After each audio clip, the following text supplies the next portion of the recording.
We know Chris Greer and the Miami Dolphins said they would turn over every stone for a quarterback contingency plan. But are they turning over every stone to also try and find a running mate with Jordan Brooks at linebacker? We will discuss that. Plus, is Terron Armstead coming back in 2025?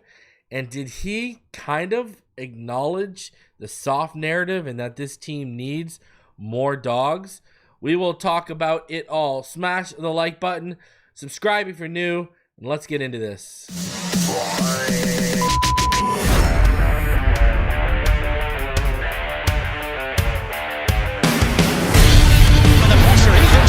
Loses the football. Touchdown! Got it! You have got to be kidding me. Jalen Waddle has a Dolphin touchdown. And he will score! Field down the near side, man open. Touchdown!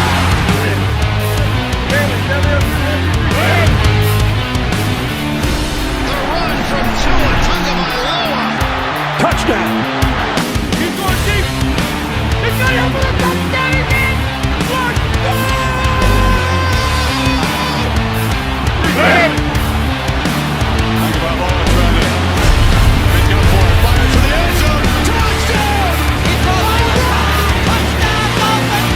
Beautiful day to be a Dolphin fan. Let's go!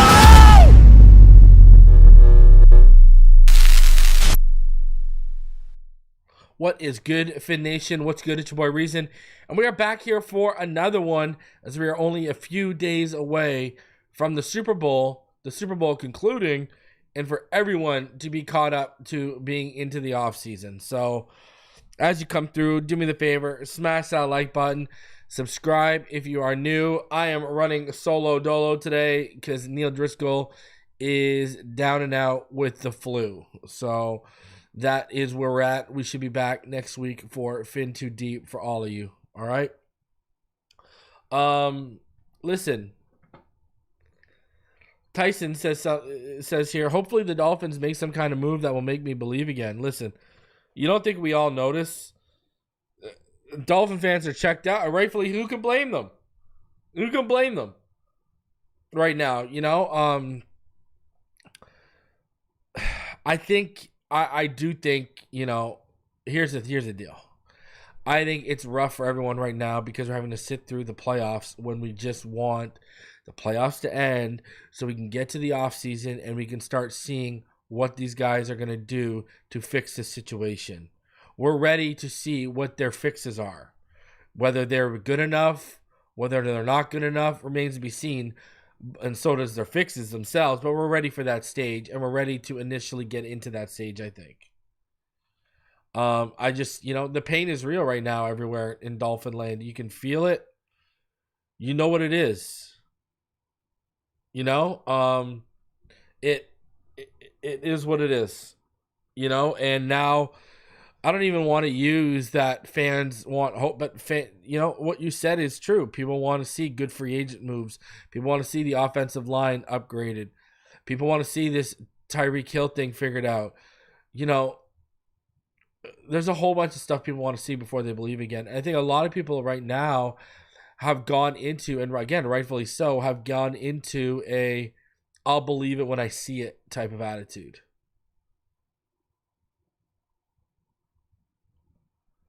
And, you know, I mean, who can blame them? Who could blame them? Especially like the price hikes that they've done on tickets. And, you know, not only did we give a bunch of players money without winning anything, they're taking a bunch of money from fans without winning anything. So who can blame fans? But I do think free agency and the draft, we got 10 draft picks, okay? Free agency, I do think free agency and the draft, people will start, the interest will start peaking once more, for sure. Hey, Robert, hope you get the job, brother. Good luck to you, sir. But I do think once, you know, honestly, I honestly feel like a lot of Dolphin fans, want just the playoffs to be done and over with so we can just get to the offseason. And that's where I think a lot of fans are like that. And I think it makes it even worse that it's Eagles and Chiefs. Right? Like, we've seen this before. We remember, like, think about this. I want to talk about PTSD. I mean, think about this for 1 second. Remember the last time we saw this matchup? Do you remember what the Eagles players were saying at Super Bowl week? That during the media scrums and stuff, that they thought they'd be playing the Dolphins in the Super Bowl?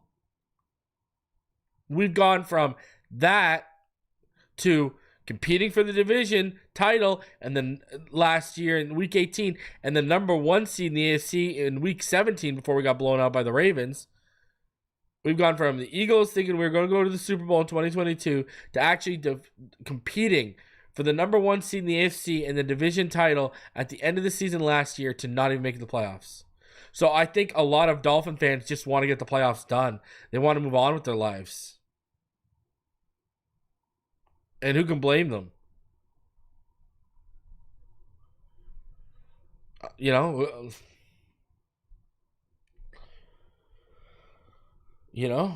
So I think it's just one of those things where they want everyone to be in the off season. So Tyson says, I'm a huge Marshall fan. Give me Mike Green. I might buy back in. That kid's going to be a beast, man. I tell you. It's going to be unbelievable. Listen, Daniel says Philly fatigue. Most obnoxious fan base. Listen, I'm a Penguins fan when I watch hockey. I know how bad Philly fans can be. Philadelphia Flyers, man. Some of the worst fans in all of sports are Flyer fans. The only thing I want to go to Philadelphia for is a Philly cheesesteak from Angelo's or D'Alessandro's. Other than that, we got some family out there. Other than that, I got no use. I got not a single use for that.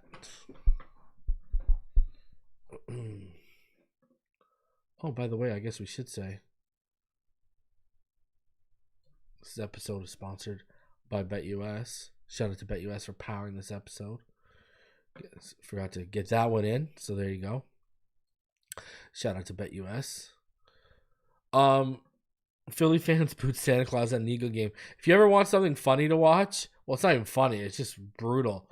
It goes to show you just how bad they are, right? You ever seen the videos of them just hucking snowballs at these people in the crowd? Like, opposing fan bases come there and they get snow or whatever on the ground, and these guys are just hucking snowballs like as hard as they can at these people. Like, man, they are just, they are just not good people. I don't know what else to say. And I'm talking about the fans. I'm not talking about the people from Philadelphia because, those Eagles fans, man, I tell you, they're brutal. They're brutal, I tell you. So.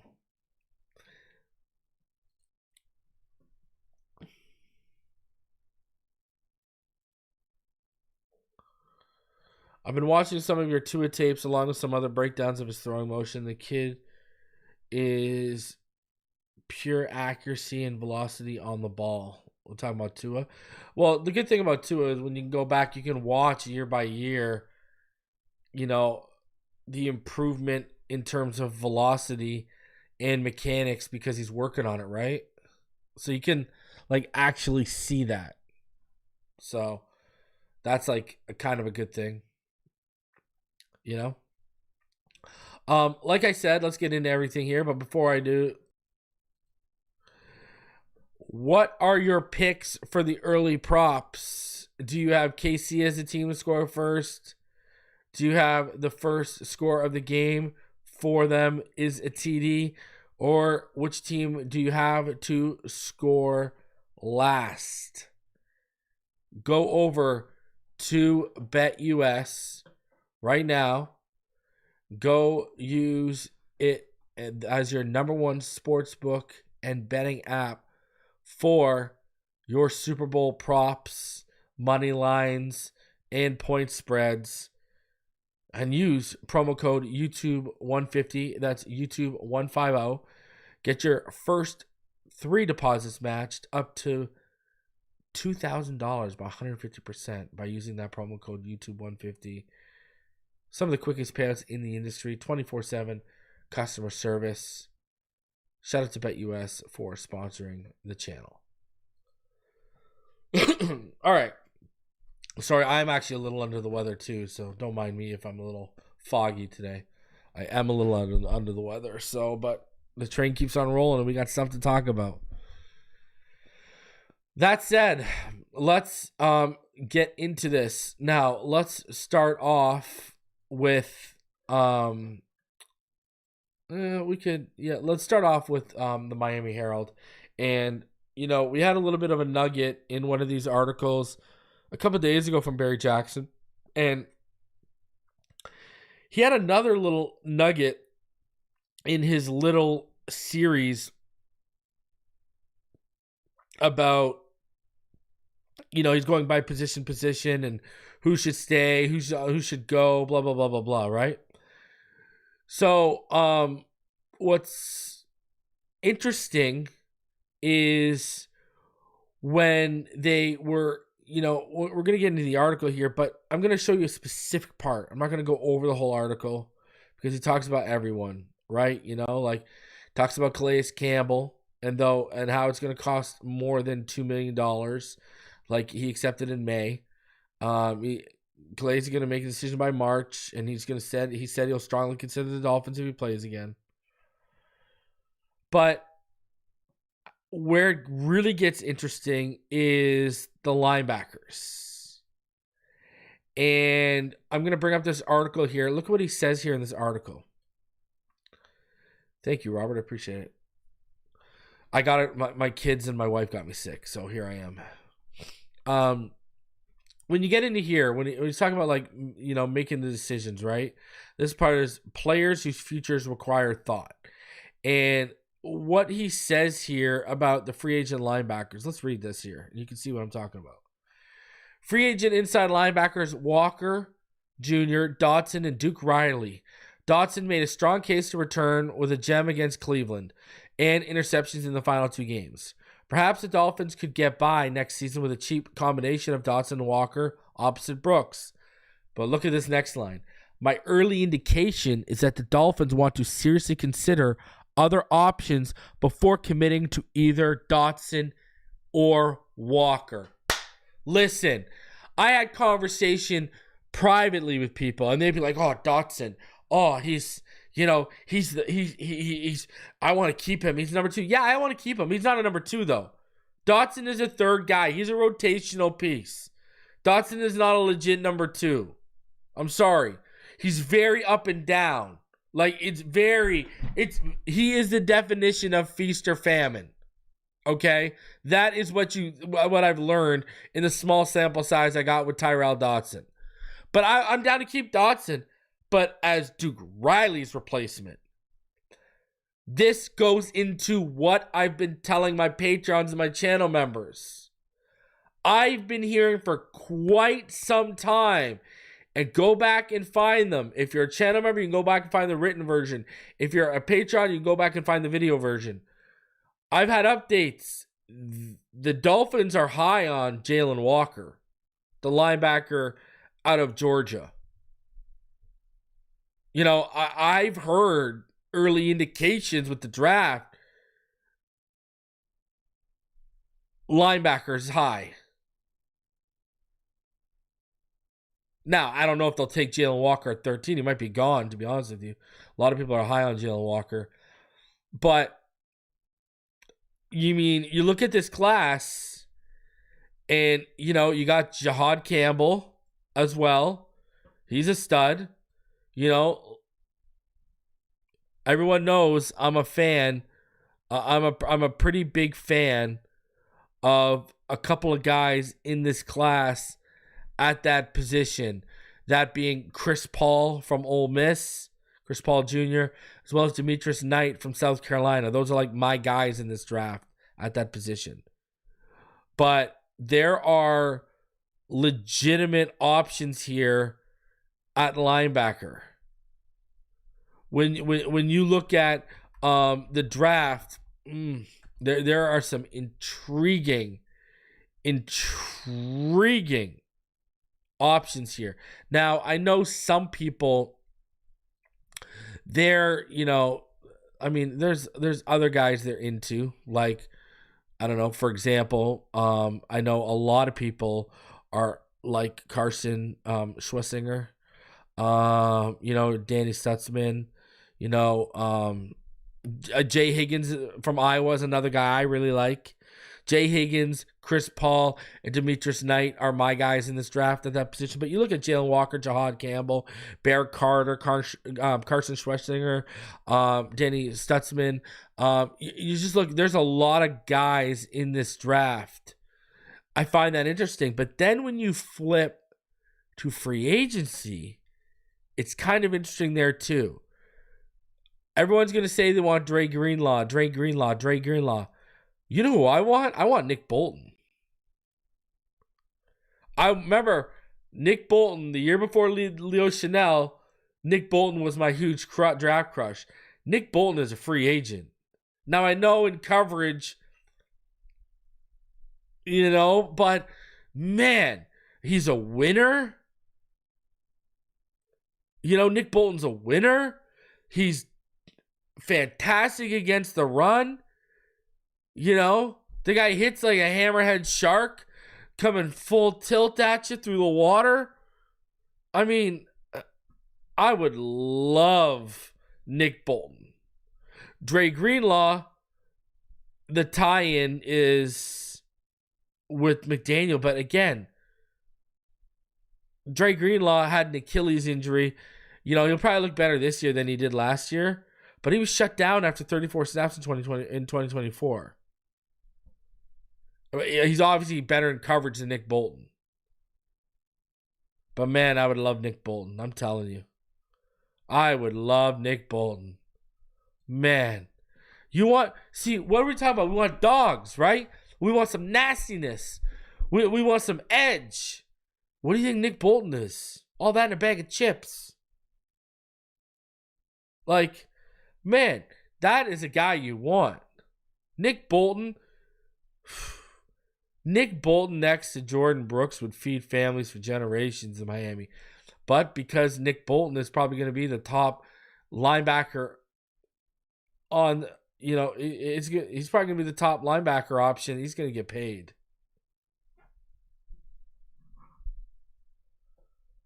He's probably going to get paid. And then you get into the continue, like, Bobby Wagner's like 34. Really? A guy I like, and he's played really well with Philadelphia this year, is Zach Bond. Zach Bond's been crazy this year. What about Jamin Sherwood? He's been converted from I'm pretty sure they converted him from safety to linebacker. That man was a tackle machine this year. I remember having him in fantasy. Holy jeez.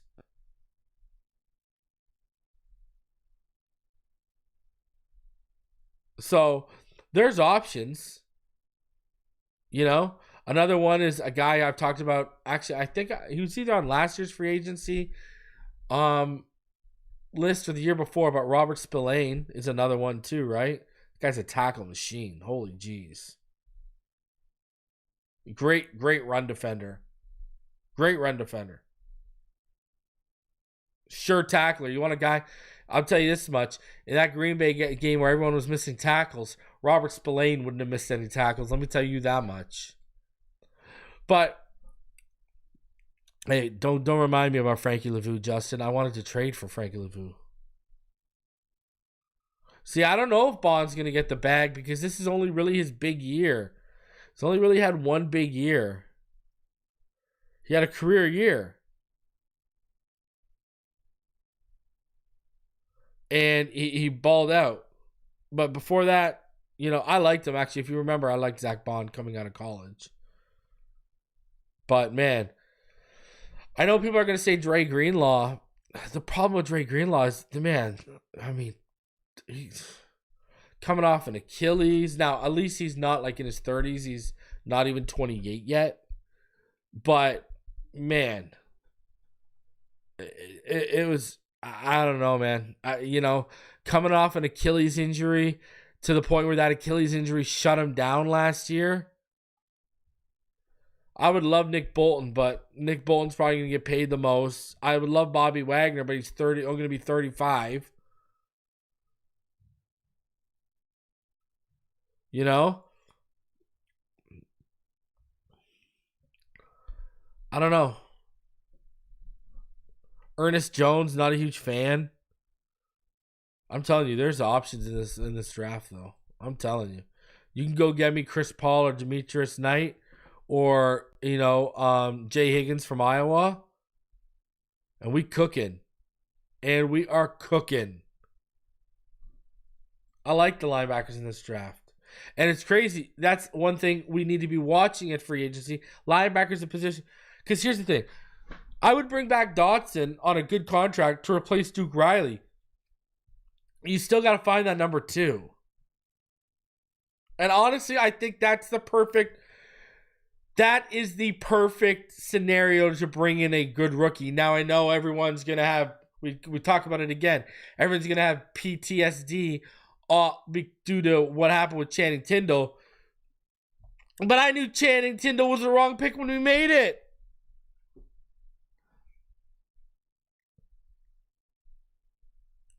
Like, I knew that was the wrong pick when we made it. The very next pick to the Kansas City Chiefs was the guy we should have picked, and that was Leo Chanel.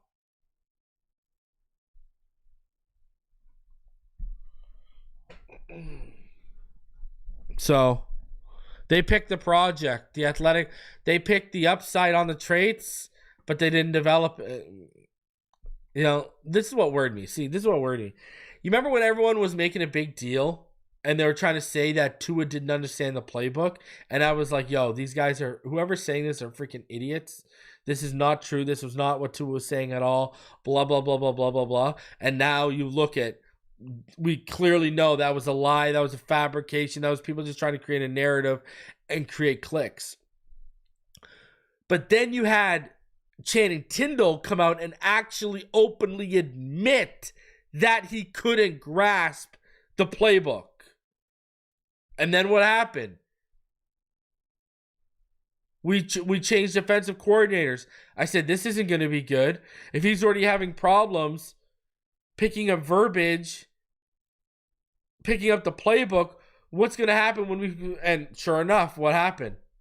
Never really saw the field. And now we've switched defensive coordinators again. Barely saw the field. Like, he told on himself that mentally he wasn't where, and that was one of the rumors coming out of Georgia, was that's why he wasn't getting the starting time the other guys in the linebacker unit were getting, was because he wasn't picking up fast enough and up here wasn't as quick. Tua is considered one of the quickest and fastest pre-snap processors in the NFL. You have to have it up here. And they whiffed on Channing Tindall. And I was saying it. When he said that first time and we switched defensive coordinators, I literally came on this channel and said, this is going to be an issue because this kid doesn't get it. And sure enough, and we went to a harder defense with Fangio, sure enough, he didn't get it. And then we switched over again, and here we go. Some people are just, not as quick as others to pick things up, and that's what ended up happening. The athletic traits were through the roof, but the mental aspect wasn't where it needed to be in the first couple of years of development. Now, could the light go on next year? Sure, 110%. It could go on at any time, but the light clearly hasn't gone on yet. So, I say all that to say this. I do think this is the perfect situation to bring in a young linebacker. You can fit him right in between Dotson and Brooks. And if you want to bring back Anthony Walker to round out the room, knock yourself out. Bring him back on a cheap deal. So, I mean, that's what I would do. The linebacker class is good.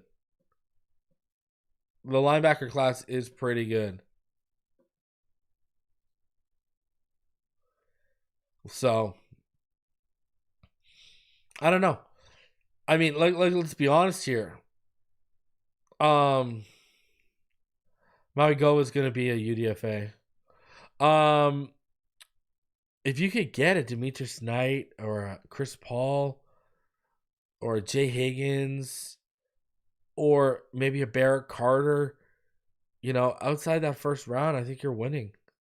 I really do. Smail Mondin. I mean, there's options. There are options. So it's going to be interesting to see. Clearly, linebacker is big for them right now.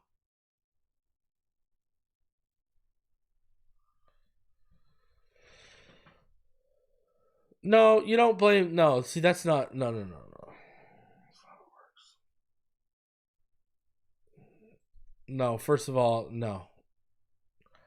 They're not going to do that.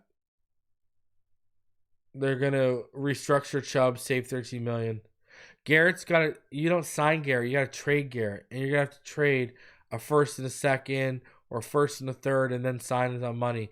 That hasn't been working with the Tyreek or the Bradley Chubb stuff. Why would you do that? That's not a scout and interview issue thing. You can interview off the charts, and then you show up, and now they actually put a playbook in your hand. I mean, there's stuff he could have done chalk work and got it, but they could have asked him basic questions. Like, they're not asking him stuff like a quarterback. You know what I mean? The scouts, their job is to watch the player mainly, and in terms of the background check, you can't sit down with a kid while he's at. How much time do you really have to sit down with a kid and find out how smart he is? You don't really know that until you get him into the building. So, I could have a great interview. Think about it this way. How many people have had interviews where they've knocked it out of the park? They've gotten hired, then they get hired, and automatically the employer that hired them regrets it because they learned that person isn't competent enough and they got bamboozled by a good interview. Happens all the time. Like, it happens all the time. So, I don't know. It is what it is.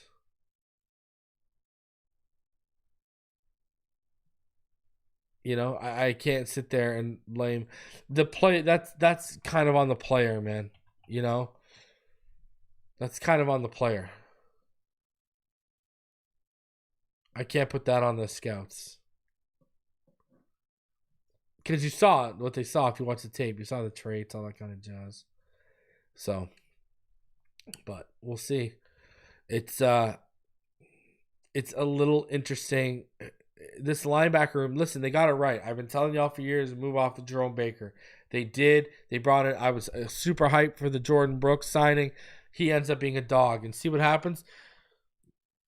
Over 100 plus tackles, but the majority of them aren't coming 3 or 4 yards beyond the line of scrimmage. The guy makes plays at the line of scrimmage or behind it. It's like, it's about time. So, I don't know. I think people need to let this play out. And I do think this linebacker room, Weaver's going to get it right. I got faith in Weaver getting it right. Let me put it that way. So, at the media scrum today for the Super Bowl, Terron Armstead was talking with Chris Sims and the whole crew at Pro Football Talk. And this is what he said today. I think we need more of an edge, more of an attention to detail and the small things. The word soft really it makes me cringe. Yeah. You know what I mean? Like, I've never been associated with the word, so it's hard to even talk about. But for the direction of the Dolphins, I think we just need to. The frustration is we have enough. Like, we feel like we have the talent to go win. So when you don't, it's hard to deal with. It's hard to cope with, especially when you're somebody that's used to winning. So I think us locking in on the details and the small things that make Kansas City, that separated themselves from the league. Their situational football is incredible. 4th and 1, they know what to do, and late game situations, they know 2-minute drill. They just, it's like clockwork.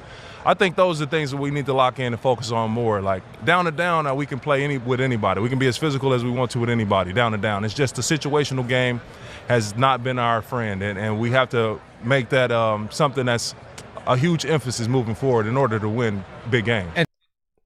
So he says some things that are right and that I agree with, but he says some things that I don't agree with. Like, I don't think they can get physical with anyone. I'm sorry. I just don't agree with that. I'm sorry. I don't agree with that. Now, because of their deadliness with their speed, when everyone's healthy, can they play with a lot of teams? Yeah, sure. I agree with that. 110%. Now, a couple things here. Number one, he's really speaking in the sense that it sounds like Terron Armstead is coming back next year. Like, you listen to that, it sure sounds like Armstead is going to be back for next season. Now, why is that interesting? He has no guaranteed money. He has a $22.816 million cap number. Remember, they pushed they kicked the can down the road with him.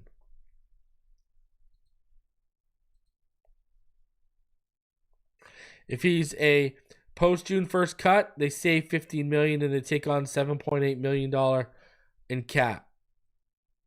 If they cut him before June 1st, 18.5 dead money, 4.26 million in cap savings.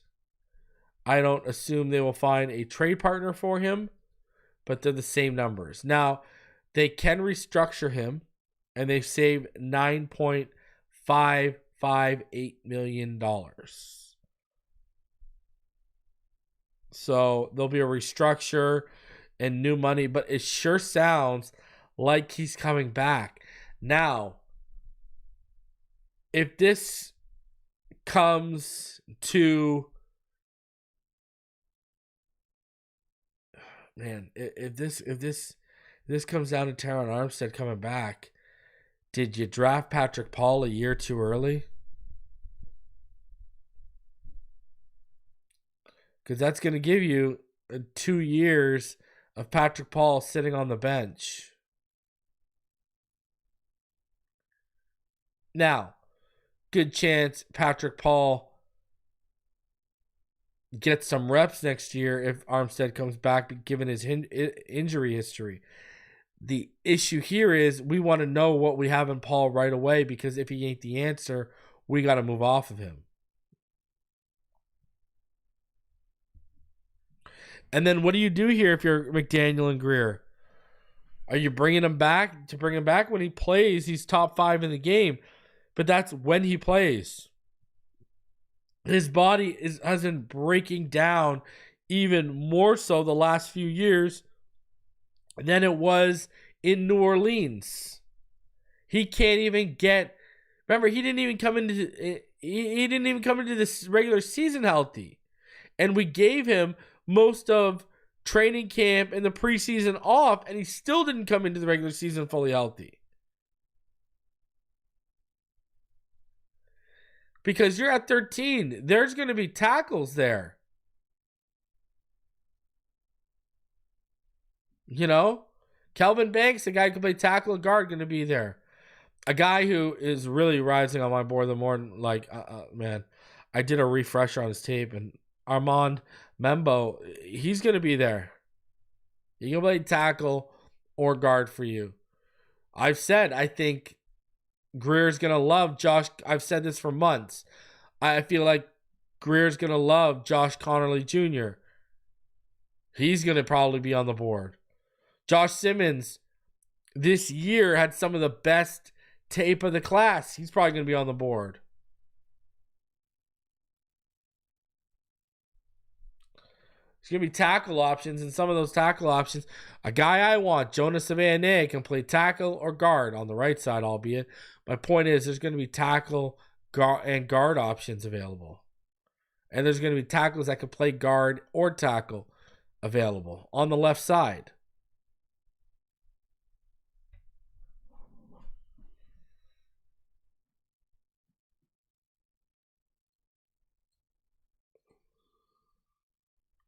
What do I think of Patrick Paul? I don't think he's ready to be a starter. I think he was up and down. So he gave up some sacks for him, some missed assignments, caused some runs to be blown up, rookie mistakes. From what I saw, do I think we have? Do I think we have a surefire starter? From what I saw, no. I think the jury is still out. He flashed some things I liked. He flashed some things I didn't like. But again, year one as a starter. We need to see the development continue. But my point is, if Armstead's coming back, then this would have been the draft to take the tackle.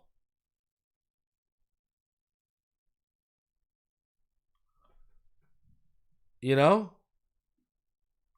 I don't think this is I don't think this is I don't agree with that. Armstead can't practice. He won't make it through the season. His body just doesn't let him practice. He can't. His body will not hold up. Remember, week 2, week 3, the guy was already wearing like a special brace for his arm last year. He can't. Now, I do agree with this. Like, you look at Terron Armstead and his mentorship with Chop Robinson and stuff. I agree with that 110%.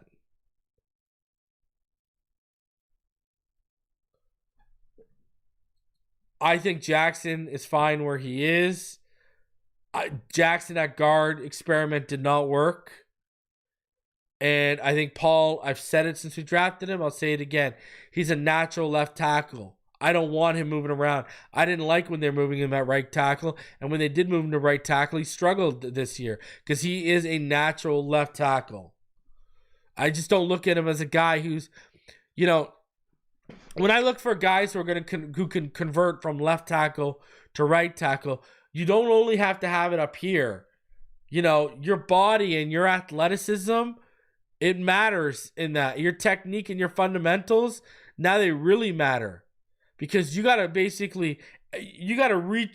your whole body. Everything you've done, from a kick slide to leading out with your hands, everything you've done was with your left side. Now you got to retrain your whole body to the right side. And usually it's the really high IQ players that are really good athletes and have really good technique and fundamentals are the ones that can make that switch. But the athletic aspect, I think, is not given enough credit for how much it takes to go to that right side. And so I don't think Paul is a high-level athlete. He's just a natural left tackle. I said that when we drafted him. When we drafted him, I said, I do not want this guy jumping around. He is a left tackle. Stick him there. Let him learn there. Develop him there. Don't do what you did with Eichenberg. Don't confuse this guy and have to get his body... now he's like, I gotta, I still, even though I'm a left tackle, I still gotta work on right stuff because they might need me there. No, when your fundamentals aren't where they need to be, when your technique isn't where it's supposed to be, I need you fully focused, locked in on honing and perfecting that craft. I don't need to add more stuff to your plate and jambalaya your brain. It makes no sense. Now, if you learn and you get everything down with your left side and we're good, okay, let's talk about the right side maybe a little bit.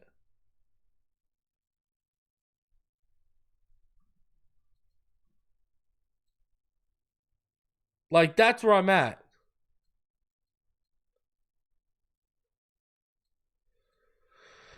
So, I don't know.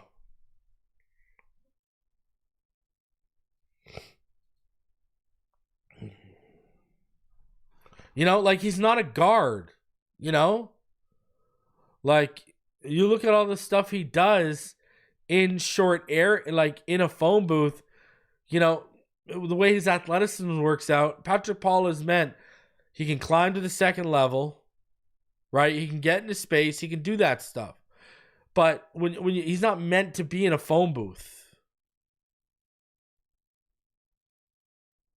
right? He's not short area quickness and explosiveness.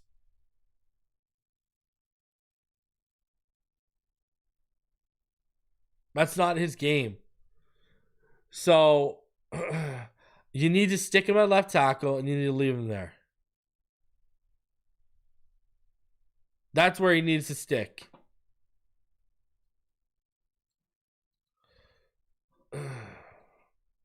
You know? So he needs to get his fundamentals and his technique crisp before you. I don't even want him to be a swing tackle. I want him to be left tackle. Get that position down. Get everything you do down. Right? Get your fundamentals. Get your technique down. And then we can maybe talk about it. I thought that was a bad idea from the beginning.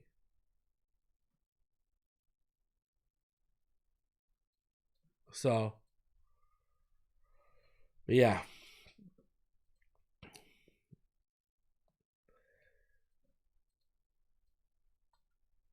Let's keep it rolling here. Another interesting thing today too was Chop. It was kind of interesting to hear, you know, Chop talk about his rookie season and how it all went down. So Dolphins Chop Robinson talks rookie experience, Anthony Weaver, and of course his Chop celebration. Miami Dolphins edge player Chop Robinson is up for Defensive Rookie of the Year at the NFL Honors on Thursday night ahead of the Super Bowl in New Orleans on Sunday. And he shed light on a variety of topics surrounding the talented youngster in a podcast interview with The Athletic. It took Robinson the first 2 months of the season to get rolling. But once he got his first sack in early November, they started to come in bunches. He collected his 6 sacks as a rookie in an 8-game stretch that followed. That rookie feeling of playing against opponents who were bigger, faster, and stronger than the competition he was used to in college football hit the Penn State alum hard very early on after he was the Dolphins' first-round pick last April. When I first came in, I thought I wasn't going to be able to survive the whole season. Even camp. I wouldn't even say the practices. It's just a mental thing. Just going out there every single day, everybody competing. It's a job now. It's not just college, so it was a big change. But when I got comfortable, I enjoyed every second of it. When Robinson wasn't yet getting home to the quarterback his first 7 games, advanced metrics backed up his play, pointing it to a standout pass rush win rate. It led to a belief that he would eventually get sacks if he kept on that path. I would say about 5 or 6 games in is when I started to get comfortable, Robinson said. I just started to change my routine, started watching film with Bradley Chubb, and just honestly learning from all the vets on my team. I was watching them, seeing what they did, took some of their stuff, put it in my game, started to see myself elevate on the field and off of it. And with those early hardships came a rude awakening to what life is really like for a rising NFL player finding his way as a rookie. Robinson realized it was quickly going against Buffalo Bills pro left tackle Pro Bowl left tackle Dion Dawkins, whom he faced in his second NFL game. That Buffalo O-line, especially Dion Dawkins, he gave me my welcome to the league moment, Robinson said. I was just going against him every single play I lined up on him, and he was just terrorizing me. Seeing him on film, he moved good. But when you're out on the field and you're going against him, he moves just as good as I can getting off the ball. Dawkins was letting Robinson know with light jabs. He wasn't chirping too bad, Robinson said. He was just saying, you got to get off the ball faster, or you got to do that better. But it was just a fun, competitive game going against him. But late in that second meeting with Dawkins, Robinson finally got his first professional sack against the skilled pass blocker. He did a truncated version of his chopping motion celebration after the first sack in Orchard Park. He had to line back up quickly as Buffalo was hurrying up on its late game drive. But that celebration rallied teammates over the rest of the season. As Robinson collected more sacks, multiple defenders would get involved in the synchronicity to perform the chop with him. It got to a point where when he sacked San Francisco 49ers quarterback Brock Purdy near the Miami sideline in late December win and the home finale at Hard Rock Stadium, the whole sideline erupted to do it with him. When I saw Purdy run toward the sideline, I got him. I saw my teammates celebrating, so I decided to run over and just hit the celebration, he said. I knew everybody was going to do it with me because everybody had seen it so many times. When I was so close to the sideline, I was like, why not? It was just a special moment for me. Robinson detailed his offseason outlook going into year 2, where he's looking to improve on everything, from the use of his hands to getting off the ball, his pass rush, and stopping the run. I'm going to continue that, build on that, and learn from the vets that I'm still around, he said. Robinson's first NFL defensive coordinator, Anthony Weaver, was up for a pair of head coaching jobs this hiring cycle, was even a finalist for the role in New Orleans, who appeared primed to hire Eagles offensive coordinator, I think they mean Kellen Moore, upon completion of the Super Bowl. I would describe Weaver as an uncle at the cookout, Robinson said. He'll be serious when it's time to be serious. But when we're joking around, he's like an uncle. That's how he acts. He's just a good dude, a man that cares about you, really cares about his players, and I'm blessed to have him as a coach. Robinson did the interview at the Super Bowl's Radio Row promoting Campbell's Soup. Can I say this? Even more reason why I want Anthony Weaver to stick around. Look what that man just said about Anthony Weaver. Even more reason why we need Anthony Weaver to stick around. Right there.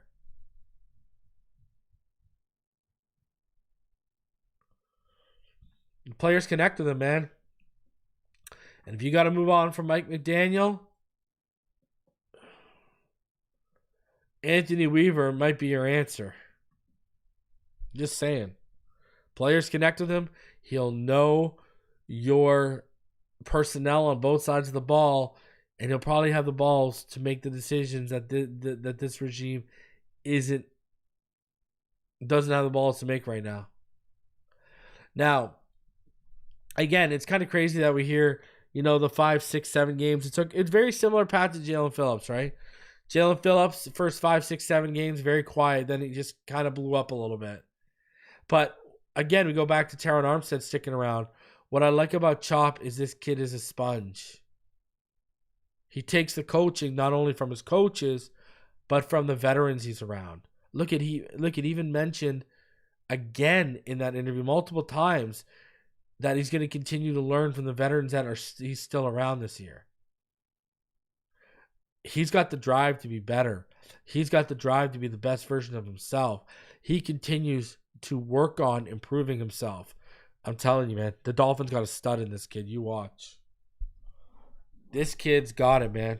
He's got the traits, but on top of the traits, he's got this, and he's got this. And I'm telling you, this kid's got the head, the heart, and the work ethic. It's coming. It's coming.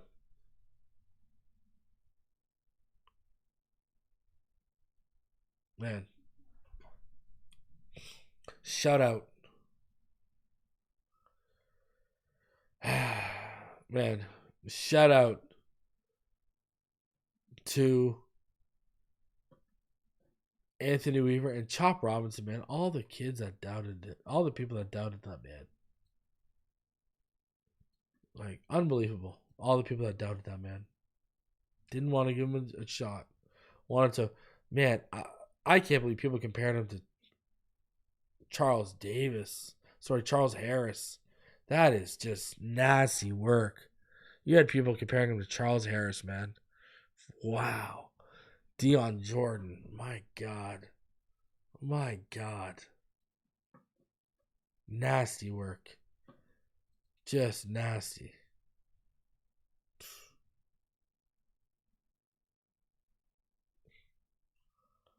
I don't get it, man. Haters.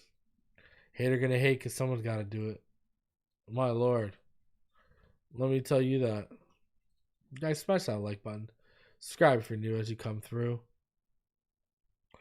Another reason to root for Philly, so Kellen leaves for New Orleans.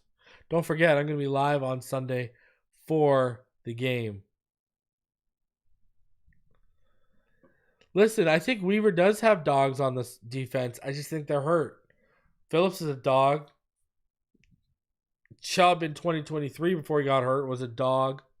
You know, Kendall Fuller's a dog, got hurt. You know, now we need some dogs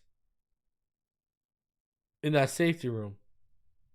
You know, I think we need another dog in that interior. And the linebacker room can use a dog or two for sure. But could be worse, you know. Weaver could be Butch Berry, where you need a whole lot of dogs on that offensive line. You need at least 3. You know? So, we'll see. But, yeah, I think Weaver's going to start getting some dogs back with some health. Yeah, man. And, hey, Mo Kamara. Mo Kamara might be a dog. First start in the NFL against the Colts. And he's tied for the team lead in pressures. Ogba was a little up and down. I don't know what the deal is going to be with Ogba this year. If they're going to maybe bring him back, like Scott mentioned, as a rotational piece. I don't know. You know, worked out. Listen, for how they backed themselves up into a corner from moving off Andrew Van Ginkel to then getting Shaq Barrett and Shaq Barrett retiring on you. I mean, thank God Ogba was still on the market, because for a last-minute replacement, you know, I do agree the cornerback room could use some more dogs. Cam Smith got to show us something. Storm Duck, another year, we'll see. But again, a UDFA, what do you expect, right? Kohu, up and down year, I thought. Had some really solid performances. Had some performances he's going to want to take back. Like, I'm telling you, man. Like, it's real. Like, that's why these people who are talking about, like, oh, I don't think they're going to spend money in free agency. No, they are going to restructure, make money, because when you look at it, it's real out here. You need the quarterback contingency plan figured out. You need, at minimum, 2 new guards and a swing tackle. You need to figure out the tight ends, because Durham and Julian Hill aren't good enough behind Jonnu. Okay, you got Malik, Tyreek, and Waddle. What's the deal beyond that? Then on defense, but if Kendall Fuller's healthy, great. But everything beyond Kendall Fuller and Jalen Ramsey is pretty much a question at corner. Even Kohu's a little bit of what are we going to get from Kohu in year 3? The safety room's going to need to be rebuilt. Jordan Brooks needs running mates. Sealer needs a running mate. Oh, man. The depth issues and the needs are far more than people really want to talk about right now. Just saying. Smash that like button. Subscribe if you are new. We're going to be back on Sunday for Super Bowl live reaction. I'll be back on Friday if something breaks. If not, probably going to drop a video for you guys on Saturday. So be out on the lookout for that. Saturday morning will probably be the plan. But if something does break, then I'll be back tomorrow on Friday. But again, come through on Sunday for the live reactions to the Super Bowl. Shout out to BetUS for sponsoring this video. Shout out to each and every one of you for watching the video. Please do me the favor. It goes a long way. Costs you nothing and it takes 1 second. Smash that like button. And if you're new, subscribe. We are 90 away from 17K. And then let's get to 20K. I got a huge giveaway planned. 50 State Fins fan, Rhonda and K-Jax. Check your email. Fins up. I'll see y'all on